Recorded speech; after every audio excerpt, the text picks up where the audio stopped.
Welcome back to the deep dive. I want to start today by asking you to put yourself in a very specific and honestly somewhat uncomfortable scenario. Okay, I'm ready. Imagine it's 1950. You are a parent living in Montreal. You're a law-abiding citizen. You pay your property taxes on time, and you send your kids to the local public school right down the street. Sounds pretty normal so far. Right. Everything looks totally normal on the surface.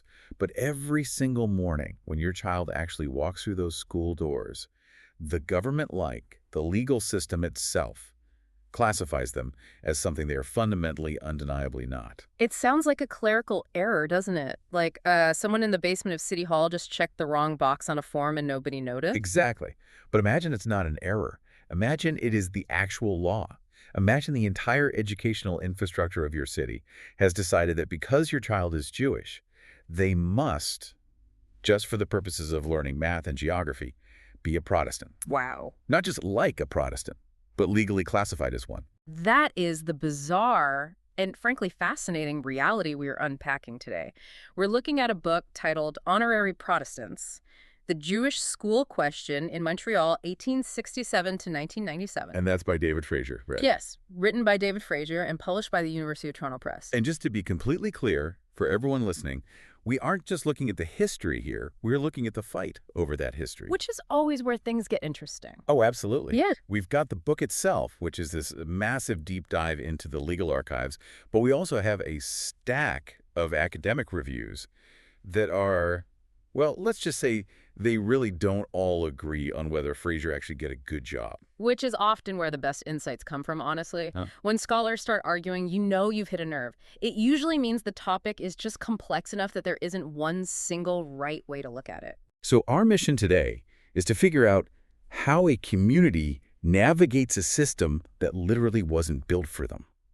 We're talking about legal fictions, these honorary identities, and the huge difference between just getting into a school building and actually having a say in how that school is run. It's a classic case of square pegs and round holes, but happening on a constitutional level. And it went on for over a century. 130 years. Let's start with the architect of this deep dive, the author, David Fraser. Usually when we cover history books on this show, the author is, a historian. Right. But that is not the case here, is it? No, and that distinction is absolutely vital for understanding this whole book. If you miss this, you miss the entire point of the academic debate we're going to talk about later. David Fraser is a professor at the University of Nottingham, but his background is in law and social theory. Law and social theory. I mean, that sounds impressive, but can we break that down a bit? What does that lens actually change about how he tells a story compared to a standard historian? Well, a traditional social historian might focus a lot on the narrative arc. They'd look for personal diaries, the emotional highs and lows of the families, the texture of daily life, They want to put you right in the shoes of the people. The ground level view. Exactly. But a scholar of law and social theory, like Fraser, he's looking at the mechanisms. The machinery of it all. Yes, the machinery.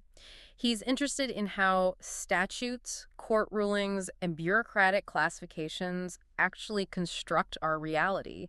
He's looking at how the law creates categories, like the category of Protestant, and what happens when the real world doesn't neatly fit into those categories. Okay, so it's like he's looking at the blueprints of the house, not necessarily the family dinner happening inside the dining room. That is a perfect analogy. He is analyzing the structure that contained these people.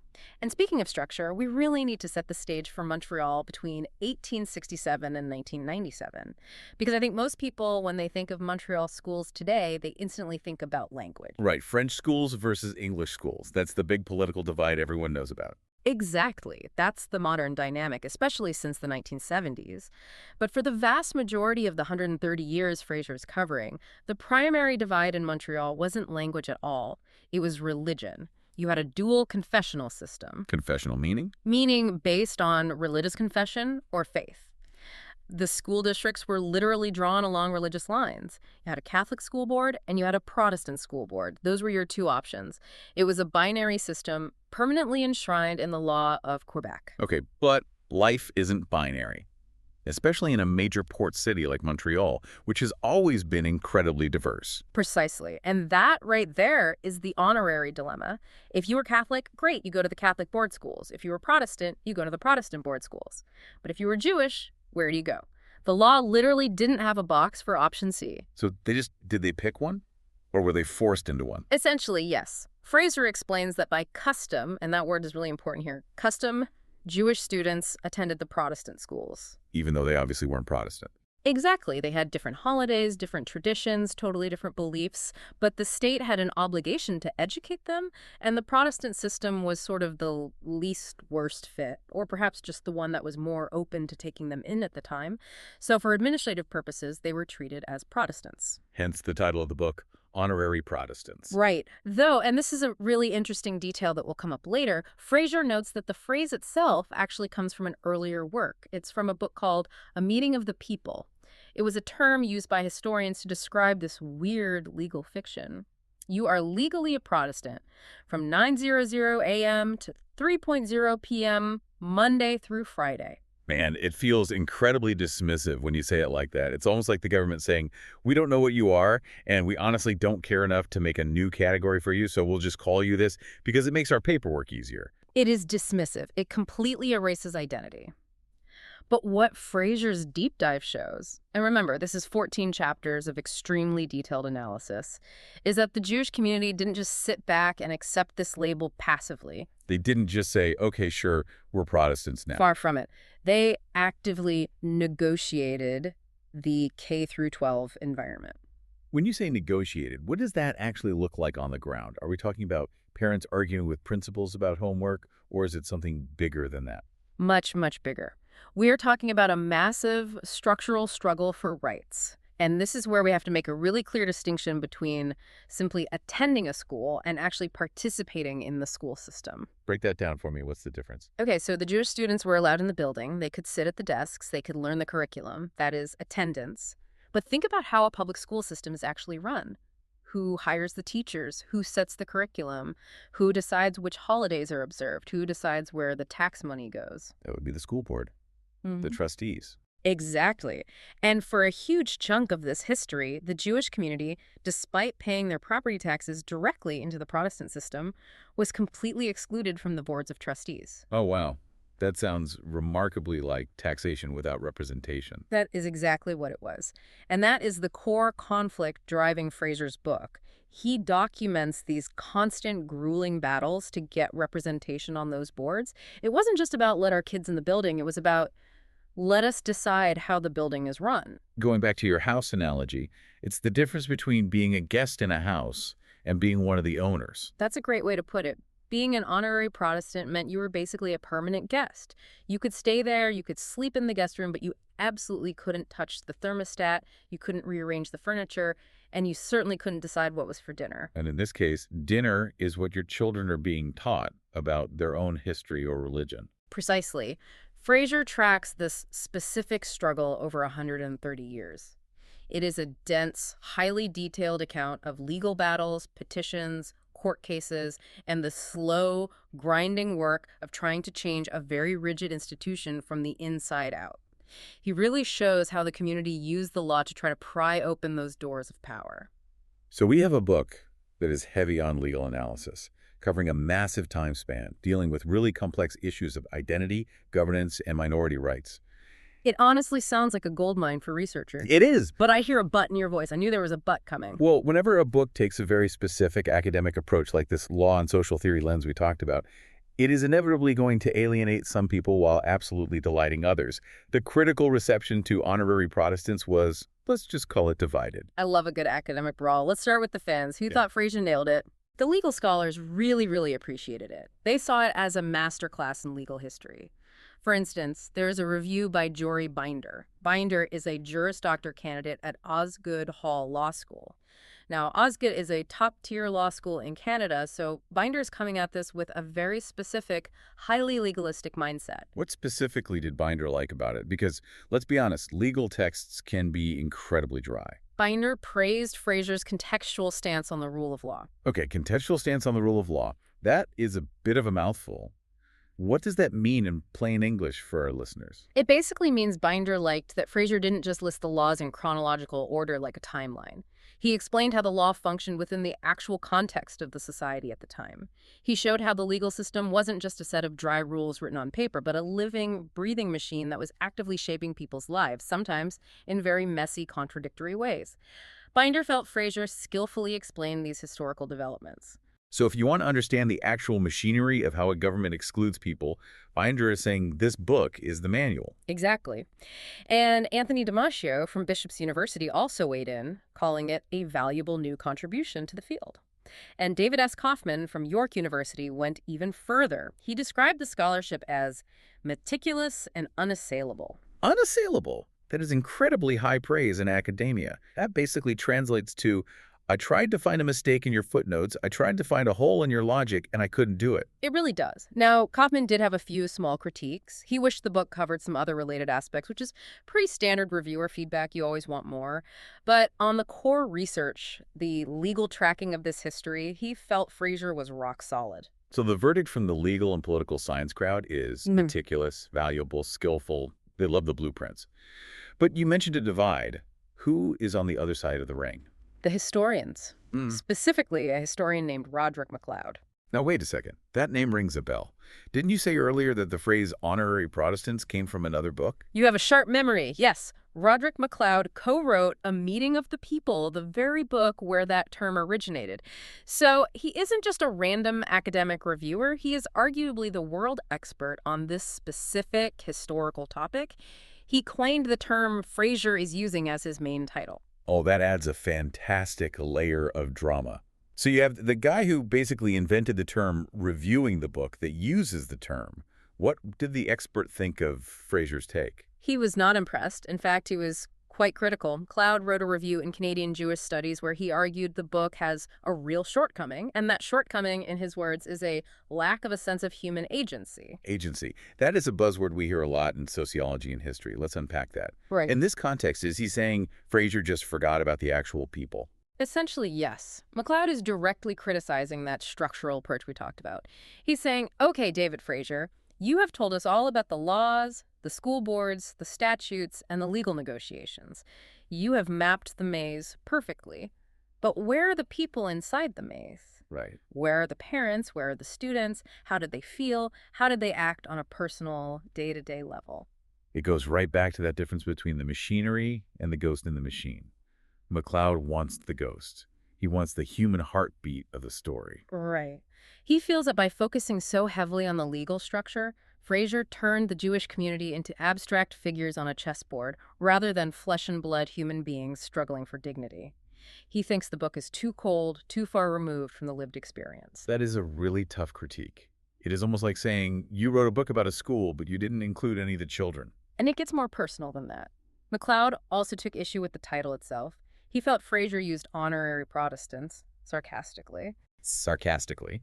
But isn't the situation inherently absurd? It is ridiculous that they were legally called that. It is absurd. But MacLeod felt that Fraser was using the term to intentionally mock the past or to apply a modern, ironic detachment to it. He felt it was a form of tone policing, looking back at history and sort of sneering at it, rather than trying to understand the genuine custom that the term originally described in its historical moment. That is fascinating. So MacLeod, who used the term descriptively, as in, this is historically what we called it, thinks Fraser is using it ironically, like, look how dumb this whole system was. Exactly. MacLeod is saying, we use this term to neutrally explain a legal reality. You are using it to point out how ridiculous everyone was. He feels Fraser is judging the past rather than just objectively explaining it. And did MacLeod have any substantial critiques beyond just the tone and the focus on structure? He did. He actually claimed there were errors and confusing passages, which is a direct, head-on contradiction to Kaufman calling the scholarship unassailable. So we literally have one scholar saying this is meticulous and unassailable, and another scholar saying this is confusing and has errors. That is a massive gap in interpretation. How do we even reconcile that as readers? It is a massive gap, but I think it actually helps us fundamentally understand what this book is. It really comes down to what you value in a history book. How so? Well, think about the two different lenses we talked about at the start. Binder and Kaufman are looking at the system. They want to know exactly how the law excludes people on paper and in practice. From that specific perspective, the book is a masterpiece. It maps the trap perfectly. If you want to know how the law works to marginalize a group, they're saying, read this. Right, they want the structural breakdown. But MacLeod is a social historian. He wants to know how people lived while inside that trap. From that perspective, the book feels cold to him. It lacks the agency of the actual people who navigated those school hallways every day. He is looking for a human story, and what he found was essentially a legal brief. So if I am a listener trying to decide if I should actually go out and read this, it really depends entirely on what I am looking for. If I want a legal thriller about school board governance and constitutional law, this is the book. If I want a tearjerker about a student's first day at a Protestant school in 1920, I should probably look elsewhere. Exactly. It is a work of law and social theory, not narrative nonfiction. And I think there is a really valuable lesson in that clash between the reviewers. What's the lesson there? It highlights that there are fundamentally different ways to tell the truth about history. You can tell the truth about the rules, or you can tell the truth about the experience. Fraser chose the rules. And honestly, I think that is deeply valuable because it exposes the sheer absurdity of the system in a way that a single personal story might not be able to capture. Let's circle back to that title for a second. Honorary Protestants. Whether it is meant sarcastically or descriptively, I think we can all agree it really does capture the total craziness of the situation. It does. It highlights perfectly how binary systems fail. The government said, you must be A or B. The community said, we are C. And the government responded, okay, well, C equals B just for the sake of our paperwork. It is just lazy governance. It is lazy, but it is also a powerful form of control. It forced a community to constantly negotiate their own identity. Am I a Protestant today? Only for math class. What about when I want to run for the school board? Suddenly I am not a Protestant anymore. That is the real honorary trap right there. You are included when it is convenient for the state, like when they need to fill a classroom or collect your taxes, but you are totally excluded when it involves any actual power or decision-making. That is the perfect synthesis of this entire discussion. The honorary status was a tool of management, not a tool of inclusion. It allowed the system to continue functioning without actually changing to accommodate the growing diversity of the city. It preserved the status quo by just creating a fake temporary category. And this went on until 1997. That is startlingly recent. I mean, we were literally listening to the Spice Girls on the radio while this confessional system was still technically in place. It is wild to think about. There are people walking around Montreal today, probably people listening to this deep dive right now, who actually went to school under this exact system. This isn't some ancient history from the 1800s. It is living memory for a lot of people. It directly shaped the city we see today. So to wrap this all up, David Fraser's book, Honorary Protestants, gives us the highly detailed blueprints of a legal house that was completely divided against itself. It shows us exactly how Jewish Montrealers fought for a seat at the table in a room where they were only technically considered guests. And the academic reviews remind us that while blueprints are incredibly important for understanding the structure, they don't tell you what it actually felt like to live in the house. You really need both perspectives to get the full historical picture. It makes you think about our current systems, too. We really like to think we are much more enlightened now that we don't have these rigid binary boxes anymore. But are we just doing the exact same thing under different names? That is the million-dollar question. Are there groups today that we are labeling honorary something or other just to awkwardly fit them into our existing bureaucracy? Like honorary employees in the gig economy, or honorary citizens with complicated visa issues. The list could go on and on. We often try to force new complex realities into old, rigid legal boxes, and it usually results in the exact same kind of structural friction Fraser describes in this book. I want to leave the listener with one final thought, pivoting off MacLeod's criticism about human agency. Go for it. If the law tells one story, a story of rigid legal categories like Catholic and Protestant, but the people living under that law felt something completely different in their day-to-day lives, which history is the true one. Is history what is officially written in the statute books, or is it what actually happens in the hallways? That is the ultimate tension between law and life. The statute book says you are an honorary Protestant. Your heart and your community say something entirely else. History is the friction between the two. A great place to leave it. The friction between who the law says we are and who we actually are. Thanks for joining us on this deep dive into Montreal's complex history. It was a pleasure. We will see you next time.